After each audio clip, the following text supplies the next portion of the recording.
ଦେଖନ୍ତୁ ଯେ ପର୍ଯ୍ୟନ୍ତ ଧର୍ମେନ୍ଦ୍ର ପ୍ରଧାନ ଇସ୍ତଫା ଦେଇନାହାନ୍ତି ସେ ପର୍ଯ୍ୟନ୍ତ ଏହି ଆନ୍ଦୋଳନ ଜାରି ରହିବ।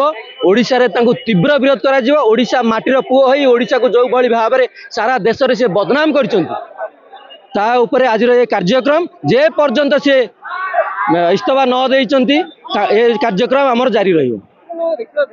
ବାରମ୍ବାର ଘଟଣା ଘଟି ଆସୁଛି ଆପଣ ମାନେ ବିରୋଧୀ ହିସାବରେ ଆନ୍ଦୋଳନ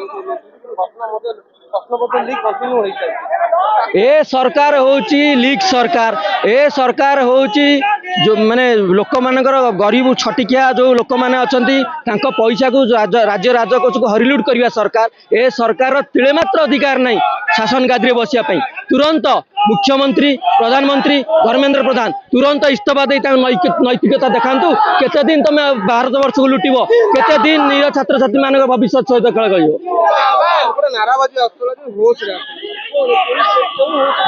जेहेतु धर्मेंद्र प्रधान सोई रही 20टी निरीह छात्र छात्री जीवन गला पर सी चेता को फेरु ना एते गर्व एते अहंकार से इस्तीफा दौना कहीं दौना से दौना से जानते राज्य राजकोषर टंका को हरिलुट कर ये शिक्षा मंत्री नुहति ये होती हरिलुट मंत्री।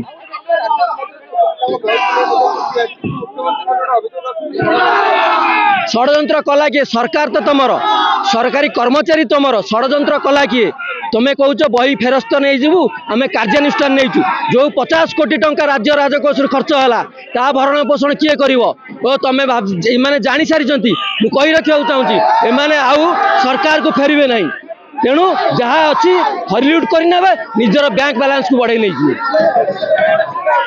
निश्चित भाव मैंने चाहते पिला पचे मूर्ख हूँ किंतु आम बैंक बैलेंस बढ़ी चलू।